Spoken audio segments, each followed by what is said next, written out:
Before drag became a global art form, there were performers who dared to step beyond the boundaries of their time. From the glamorous Bert Savoy and Julian Eltinge, to the unforgettable Bothwell Brown, Miss Eldorado, Malin, Carroll Norman, Gladys, Bentley, and Barbett, these artists transformed stages, nightclubs, vaudeville houses, and theaters with style, comedy, beauty, and fearless self-expression. They challenged expectations, captivated audiences, and helped create a history of drag that is far richer than many people realize. In this video, we step back into that extraordinary world and meet the vintage drag pioneers who dared to be themselves. In the hazy glamour of 1930s New York, amidst the clinking glasses of speakeasies and the glow of Broadway lights, one star burned brighter and faster than any other. His name was Jean Malin, the undisputed queen of the Pansy Craze, an entertainer whose charisma was as audacious as his wit. Malin's rise to stardom was meteoric. He was a master of ceremonies who shattered gender norms with a blend of song, dance, and razor-sharp banter, captivating audiences who had never seen anything like him. He was the face of the Pansy Craze, a brief, dazzling cultural moment in the late 1920s and early 30s when openly queer performers found unprecedented mainstream success. His flamboyant stage persona and unapologetic style made him a sensation from New York's biggest clubs to the burgeoning sound stages of Hollywood. His act was a spectacle of confidence and charm, and for a short time the world couldn't get enough. But the light that burns twice as bright burns half as long. The tragic end came on the night of August 10th, 1933. After a triumphant performance at the Ship Cafe in Venice, California, Malin got into his sedan with actress Patsy Kelly and another passenger, Jimmy Forlenza. In a fatal moment of confusion, he put the car in reverse instead of first gear. The vehicle plunged backward off the pier and into the dark water below. Jean Malin was killed instantly, his promising career extinguished at just 25 years old. Kelly and Forlenza managed to survive the horrifying accident. Though his time in the spotlight was tragically brief, Jean Malin's legacy endures as a fearless pioneer of LGBTQ+ visibility, a forgotten king of a bygone era whose influence echoed long after his death. In the dazzling, defiant spirit of the Roaring Twenties emerged an artist who blurred the lines of performance, gender, and expectation. This was Barbett, born Roy Radcliffe, a name that would become synonymous with both breathtaking acrobatics and groundbreaking artistry. From the dusty arenas of American circuses to the gilded stages of Parisian theaters, Barbett soared, literally and figuratively challenging norms with every elegant step on the high wire. Roy Radcliffe, a native of Texas, began his performing career at a young age, honing his skills as an aerialist and contortionist. But it was in transforming into Barbett that his true genius ignited. Donning elaborate gowns, meticulously applied makeup, and a captivating wig, Barbett presented a persona that was both exquisitely feminine and astonishingly powerful. The act was not merely about aerial feats. It was a theatrical spectacle culminating in a dramatic, often playful, revelation of his male identity, then a graceful bow as a woman. Paris, the heart of the avant-garde in the 1920s, embraced Barbett with open arms. Artists, writers, and intellectuals, including the influential Man Ray and Jean Cocteau, were captivated by Barbett's audacious blend of high art and raw circus skill. Cocteau famously described Barbett as a lesson in grandeur, deeply inspired by the performer's ability to transcend conventional identities and create a unique, mesmerizing fusion of strength and vulnerability. Man Ray, the surrealist photographer, immortalized Barbett in striking portraits that captured the enigmatic allure of the artist. Barbett's influence extended far beyond the stage. The performer's bold exploration of gender fluidity and the performative nature of identity resonated deeply with the artistic movements of the time. Barbett wasn't just a circus act. Barbett was a living sculpture, a provocative statement, and a muse for an entire generation of artists seeking to break free from traditional constraints. Even after retiring from active performance due to injury, Barbett continued to contribute to the world of entertainment, directing and choreographing for theaters and films, sharing a lifetime of experience and artistry. The legacy of Barbett endures, a testament to the power of self-expression and artistic courage.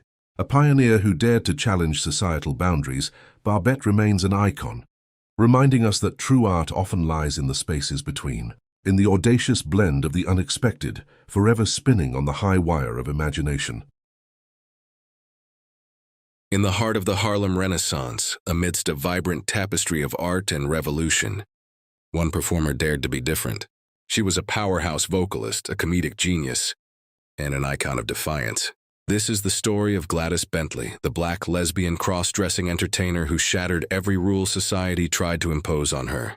By the late 1920s, Bentley was the talk of the town, headlining at notorious speakeasies like Harry Hansberry's Clam House. Behind her piano, she belted out her own risque, double-interlaced versions of popular songs, her powerful voice filling the smoke-filled rooms. Described as comical, sweet, and risque, her performances were legendary, not just for the music, but for her audacious flirting with the women in her audience, a bold declaration of her identity in an era of conformity. Bentley's most famous persona was the bulldagger, a term she embraced with unapologetic pride. She commanded the stage in her signature white tuxedo and top hat, a striking figure of masculine bravado that challenged every gender and racial norm of the day. For many, she was more than just an entertainer. She was a living symbol of the Harlem Renaissance's spirit of authenticity and bold self-expression. Her name splashed across newspaper clippings that chronicled her audacious career. However, the cultural liberation of the 1920s gave way to the repressive McCarthy era of the 1950s. Facing immense pressure, Bentley published an essay in Ebony magazine titled, "I Am a Woman Again," claiming a cure from her lesbianism and even marrying. This complex chapter of her life remains debated, but her story came to a sudden end when she died from influenza in 1960 at just 52. Gladys Bentley left behind a complicated, yet undeniably powerful legacy as a trailblazing icon of Black and LGBTQ+ history. In the glittering world of early 20th century entertainment, one star shone brighter and more controversially than most, Julian Eltinge. Born William Julian Dalton in 1881, he would rise to become the most famous drag queen of his day, captivating audiences with his stunningly convincing, high-glamour female impersonations. His life was a remarkable journey of talent, transformation, and a constant negotiation of identity in a rapidly changing world, often fraught with hidden struggles. From a young age, Eltinge's unique talents began to emerge, but so too did the seeds of a complex personal journey. Performing in feminine attire in saloons out west during his early teens hinted at an innate flair, yet it also placed him on a path of societal scrutiny. His formal career ignited when he adopted the stage name Julian Eltinge and joined a Boston theater group, but with fame came the relentless pressure to conform to rigid gender expectations, especially for a man so publicly blurring those lines. Eltinge's ascent was meteoric. He dominated vaudeville and Broadway stages, earning an astounding $3,500 a week. His female characters were sophisticated, beautiful, and utterly believable, charming audiences across America and Europe. Yet this brilliant artistry was a double-edged sword. To survive and thrive in a less tolerant era, Eltinge was compelled to meticulously craft a hyper-masculine image off-stage. Stories of him smoking, drinking, riding horses, and even engaging in fistfights were circulated. A carefully constructed performance of rugged manliness designed to counteract rumors and protect his career from the prejudices of the time. This constant duality, the need to embody two starkly contrasting identities, must have exacted a significant personal toll. His fame extended to Hollywood, where he starred in several silent films. He even formed his own vaudeville group. However, the glittering exterior often concealed a deeper isolation. The advent of the Great Depression and the decline of vaudeville gradually dimmed his star, a decline that was not just professional but personal. As his unique artistry fell out of public favor, Eltinge continued to perform in nightclubs, but the golden age of his career had passed, leaving an artist who had given so much to his craft now facing a more solitary path. Julian Eltinge passed away in 1941, leaving an indelible mark on the history of performance and gender, but also reminding us of the profound personal struggles faced by those who dare to live authentically in a world not always ready to accept them. In the dazzling chaos of the Roaring Twenties, amidst the flicker of vaudeville lights and the hum of bustling cityscapes, one star emerged who dared to defy every convention. This was the era of Carroll Norman, celebrated on every marquee as the Creole fashion plate. A pioneer of female impersonation, he captivated audiences with an elegance and authenticity that blurred the lines of performance, becoming a sensation on the grandest stages of his time. Norman's rise to stardom was nothing short of meteoric. From the moment he stepped into the spotlight, audiences were mesmerized. His act was a masterclass in theatricality, featuring a parade of elaborate custom-made gowns and a stage presence that was both commanding and gracefully feminine. He became a headliner at New York's most prestigious venues, earning a fortune and a reputation as one of the most compelling entertainers of the jazz age. His ability to seamlessly transition between masculine and feminine personas made him an icon of vaudeville's golden era. Yet behind the curtain of silks and satins, life was a complex performance of its own. As an openly gay man in an era of strict social codes, Norman navigated a world fraught with prejudice and risk. While his on-stage persona was adored, his off-stage identity was a source of private struggle and public scrutiny. His story is a poignant blend of professional triumph and personal resilience, balancing the adoration of thousands with the quiet courage required to live authentically in a less-than-tolerant time. Ultimately, Carroll Norman's impact transcended the vaudeville circuit. He was more than just an entertainer. He was a trailblazer whose artistry and bravery carved out a space for future generations of performers. His life stands as a powerful chapter in both performance art and LGBTQ+ history, a legacy that continues to inspire, reminding us that true art knows no boundaries. Have you ever heard of the name Bert Savoy? This is the story of a trailblazer whose life was as flamboyant and dramatic as his stage persona. Born Everett Mackenzie, Bert Savoy was a groundbreaking American entertainer who captivated early 20th century audiences with his pioneering cross-dressing vaudeville acts. He wasn't just a performer, he was a phenomenon, carving out a unique space in performance art with his sharp wit and dazzling presence. Savoy's star truly ascended on Broadway, where he formed a legendary partnership with Jay Brennan. Together, they lit up stages in hit productions like Miss 1917, The Ziegfeld Follies of 1918, and The Greenwich Village Follies. Savoy's distinctively camp and gossipy drag queen mannerisms were revolutionary, directly inspiring future icons, most notably Mae West. As his fame grew, he even entered a spirited rivalry with Julian Eltinge, the era's other famous female impersonator, solidifying his status as a vaudeville headliner. However, Savoy's vibrant life was cut tragically short in a bizarre and sudden accident. While walking on Long Beach, New York, he was struck and killed by a bolt of lightning. His reported last words have become legendary, a perfect encapsulation of his theatrical personality. "Mercy, ain't Miss God cutting up something awful?" He was laid to rest in the Bronx's Woodlawn Cemetery, leaving the world far too soon. Though his time in the spotlight was brief, Savoy's legacy endures in fascinating ways. It is immortalized in Charles Demuth's abstract portrait. Calla Lilly's Bert Savoy. The painting uses coded symbols. A wave and seashell allude to his death by the sea, while the calla lilies represent his life and, in the language of flowers, hint at his sexuality. Through art and influence, Bert Savoy remains a significant cultural pioneer. This is the enduring legacy of a star who dared to be different. In the roaring 1920s, Berlin was a beacon of freedom, a city where art, culture, and new ideas flourished. Amidst this vibrant tapestry, an extraordinary individual captivated audiences, Hansi Sturm. By day, a married father of two, by night, the dazzling Miss Eldorado, Hansi Sturm was a celebrated female impersonator, a star of the legendary Eldorado Club, a haven for crossdressers and the LGBTQ+ community. Berlin's tolerance was a rarity, and Hansi became an icon, entertaining crowds with his charismatic singing and dancing.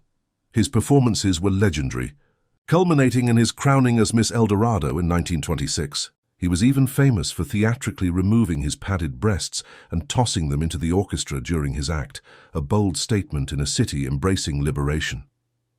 But this era of dazzling freedom was tragically short-lived. As the 1930s dawned, a sinister shadow loomed over Germany. The rise of the Nazi regime brought with it a brutal crackdown on all forms of artistic expression and personal freedom that did not conform to their ideology. The vibrant queer community, once celebrated, became a target. With the closure of clubs like the Eldorado and the systematic persecution of those deemed degenerate, Pansy Sturm, like so many others, simply vanished. His story, once so brightly lit on the Berlin stage, faded into the harrowing silence of history.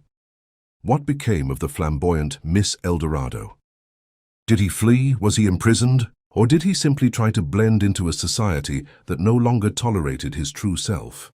The precise fate of Pansy Sturm remains a poignant mystery, a stark reminder of the cultural devastation wrought by extremism. A Danish-American performer who carved out his own unique and daring legacy.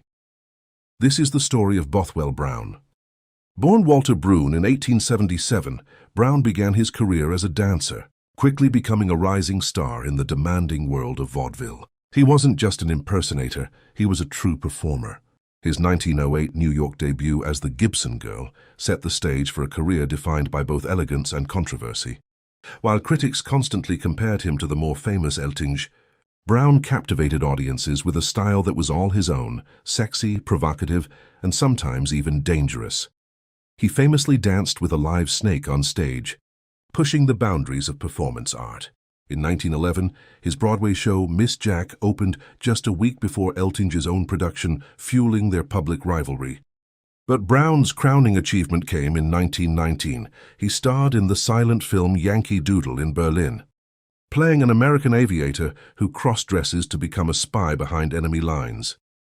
That same year, he headlined at the legendary Palace Theater in New York, the absolute pinnacle of vaudeville success. After the Roaring Twenties, Brown gracefully retired from the stage, opening a dance school in San Francisco.